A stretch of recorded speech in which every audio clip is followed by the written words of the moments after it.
নমস্কাৰ time 8 big breaking অমিক্ৰণক লৈ এটা বা দুটা দিনৰ ভিতৰত অসমত জাৰি কৰা হ'ব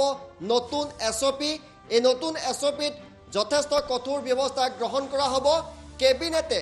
ৰাজ্যিক কেবিনেটে সিদ্ধান্ত গ্ৰহণ কৰিছে হিমন্ত চৰকাৰে দুটা বা এটা দিনৰ ভিতৰতে অসমত নতুন এছঅপি জাৰি কৰিব কোভিডৰ নতুন ভেৰিয়েণ্ট অমিক্ৰণক লৈ এছঅপি গৈছিলহে আকৌ আহিছে নতুন এছঅপি হিমন্ত চৰকাৰে শীঘ্ৰে জাৰি কৰিব নতুন এছঅপি অমিক্ৰণক লৈ ৰাজ্যত নতুন এছঅপি জাৰি কৰা হ'ব বুলি ঘোষণা কৰা হৈছে এই মুহূৰ্তত টাইম 8 বিগ ব্ৰেকিং লৈ আহিছোঁ আমি ৰাজ্যিক কেবিনেটত খৰতকীয়াকৈ আজি গ্ৰহণ কৰা হৈছে নতুন এছঅপিৰ সিদ্ধান্ত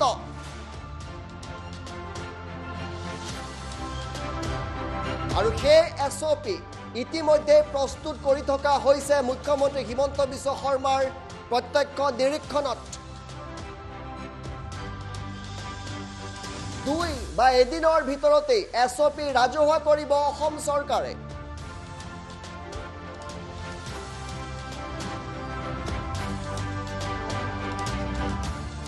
কেবিনেটে প্ৰকাশ কৰিছে অমিক্ৰণক লৈ অসম চৰকাৰ চিন্তিত বুলি কিয় চিন্তিত কাৰণ অতি দ্ৰুত গতিত বিয়পি পৰে অমিক্ৰণ ইমান বেছি দ্ৰুত গতি যে আপুনি কল্পনাও কৰিব নোৱাৰে নিমিষতে এজনৰ পৰা 50 জনৰ পৰা 100 জন তৎক্ষণাত সংক্ৰমিত কৰিব পাৰে অমিক্ৰণে আৰু এই কথা আমি কোৱা নাই খুদ কেবিনেটৰ অন্তত স্বাস্থ্যমন্ত্ৰীয়ে এই কথা জনাইছে আৰু ইতিমধ্যে অসম চৰকাৰে 24খনকৈ হাস্পতাল সাজু কৰি দিছে অমিক্ৰণৰ বাবে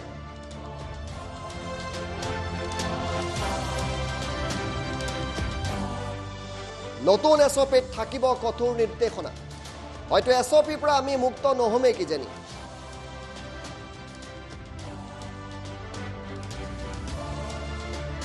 হিমন্ত চৰকাৰে শীঘ্ৰে জাৰি কৰিব নতুন এছঅপি স্বাস্থ্যমন্ত্ৰী কেশৱ মহন্তৰ মন্তব্য আমি শুনাম তাৰ পূৰ্বে জ্যোতিদেৱ বৈশ্যক কাষলৈ গৈছোঁ জ্যোতিদেৱ হয়তোস্মিন চাওক এই মুহূৰ্তত ৰাজ্যবাসীৰ বাবে এটা ডাঙৰ খবৰ কিয়নো আজি কেবিনেট বৈঠক অনুষ্ঠিত হৈছিল আৰু এই কেবিনেট বৈঠকত কেইবাটাও বিষয় আলোচনা কৰা কিন্তু মূল বিষয়টো আছিল অমিক্ৰণ সমগ্ৰ বিশ্বতে যি কোভিডৰ যি অমিক্ৰণ ভেৰিয়েণ্ট ইয়াক লৈ বিশ্ব স্বাস্থ্য সংস্থাই গ্লোবেল হেল্থ ৱাৰ্নিং জাৰি কৰাৰ পিছতে বিশ্বজুৰি অমিক্ৰণক লৈ চৰ্চা চলিছে বিভিন্ন দেশৰ ৰাজ্য চৰকাৰ কেন্দ্ৰীয় চৰকাৰ সাজু হৈছে যে অমিক্ৰণক কিদৰে প্ৰতিৰোধ কৰিব পৰা যায় ইয়াৰ পৰা কিদৰে ৰক্ষা পাব পৰা যায় আজি কেবিনেটত অসম চৰকাৰে এই বিষয়টোক লৈ আলোচনা কৰিছে মুখ্যমন্ত্ৰী ডক্টৰ হিমন্ত বিশ্ব শৰ্মাৰ প্ৰত্যক্ষ তৎপৰতাত কেইবাটাও কথা কোৱা হৈছে অমিক্ৰণক লৈ ৰাজ্য চৰকাৰ কিয় চিন্তিত এই প্ৰশ্নটো জনতাৰ মনত আহিব পাৰে আৰু কিয় এই নতুন এছঅপি অতি শীঘ্ৰে প্ৰকাশ কৰা হ'ব প্ৰথম কথাটো হৈছে এই অমিক্ৰণ অতি দ্ৰুতগতিত বিয়পে ই যি ট্ৰান্সমিট হয় বা বিয়পাৰ যি হাৰ সেয়া ডেল্টা ভেৰিয়েণ্ট বা আন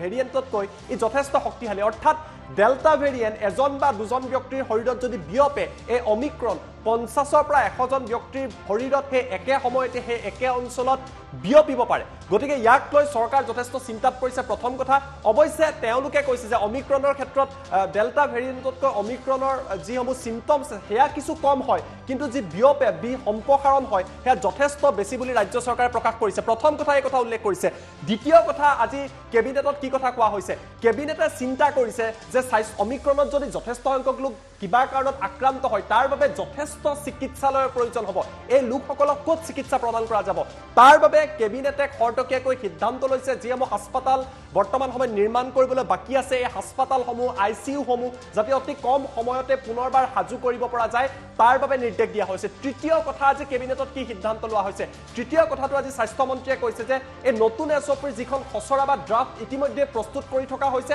মাত্ৰ প্ৰকাশহে কৰা নাই কিয় প্ৰকাশ কৰা নাই মুখ্যমন্ত্ৰীয়ে লাষ্ট ফাইনেল তাত টেক ল'ব যে কি থাকিব কি নাথাকিব কিন্তু এটা কথা সুনিশ্চিত বিশ্বৰ প্ৰতিটো প্ৰান্তত যিদৰে অমিক্ৰণক লৈ চিন্তা কৰা হৈছে অসমত যিদৰে ভাৰতত যিদৰে চিন্তা কৰা হৈছে ভাৰতত ইতিমধ্যে দুজন আক্ৰান্ত হৈছে আৰু এই সংখ্যা অতি কম সময়ত যথেষ্ট বিয়পিব পাৰে তাৰ বাবে ৰাজ্য চৰকাৰে কেবিনেট পাতি খৰতকীয়াকৈ এই এছঅপি প্ৰস্তুত কৰিছে হয়তো এটাৰ পৰা দুটা দিনৰ ভিতৰতে ঋতুস্মিন এই অমিক্ৰণক লৈ এছঅপি আহিব পাৰে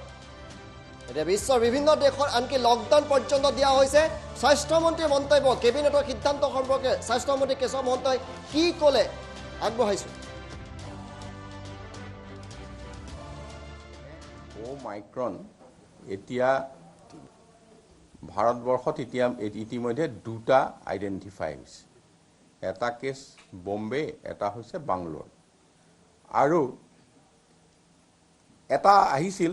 কিন্তু কোনোবা বিদেশলৈ লগে লগে গুচি গ'ল, গতিকে সেইটো আমি কাউণ্ট কৰা নাই। দুটা কেছ পোৱা গৈছে। এতিয়া আমি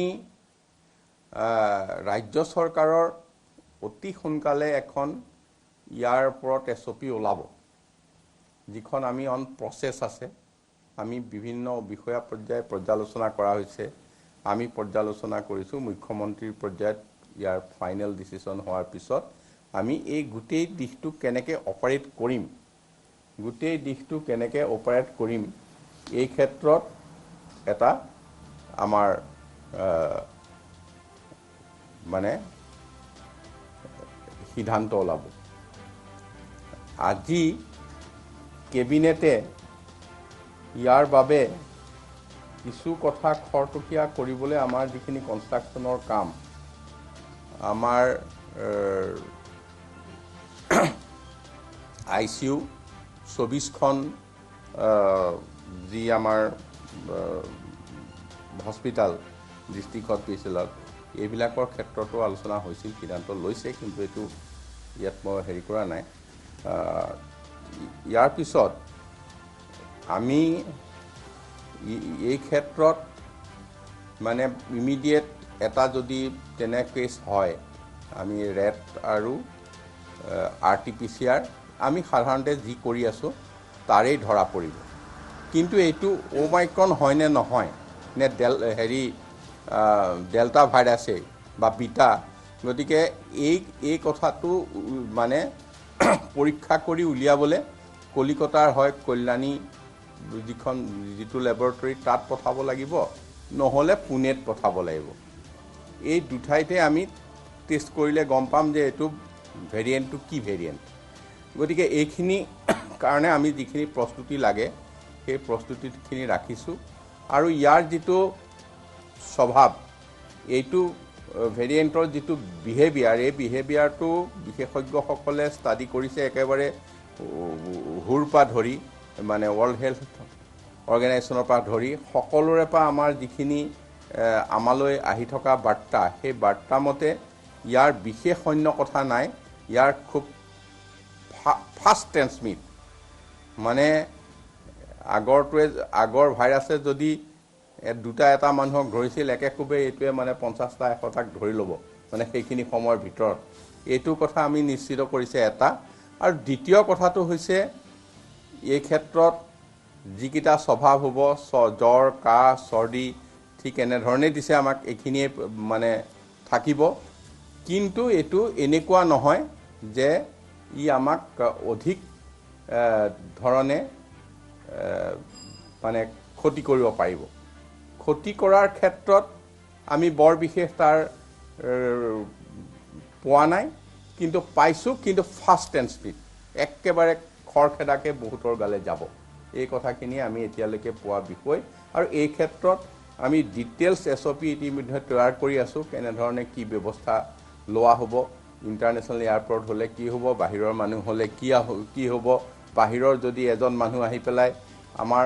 মাজত, হয়তো আমি এয়াৰপৰ্টত তেওঁ ইণ্টাৰনেশ্যনেল এয়াৰপৰ্ট নাই, কিন্তু বাহিৰৰ পৰা অহা মানুহ, তেওঁৰ ইনফৰমেশ্যন লৈ আমি তেওঁৰ ঘৰলৈকে খবৰ ৰাখিম, মানে তেওঁৰ পিছত আমি পটকৈ এৰি নিদিওঁ। গতিকে এনেধৰণৰ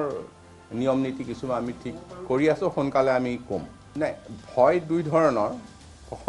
সংক্ৰমণটো বহুত বেছি হ'ব,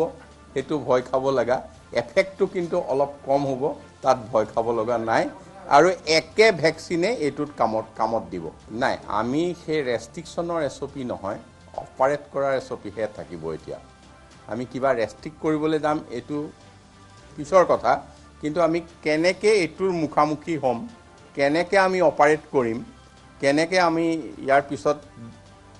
যাম, সেইখিনিৰ কথাৰ কাৰণে আমি ঠিক কৰি আছোঁ। 2 এদিনতে আমি আপোনালোকক জনাব পাৰিম।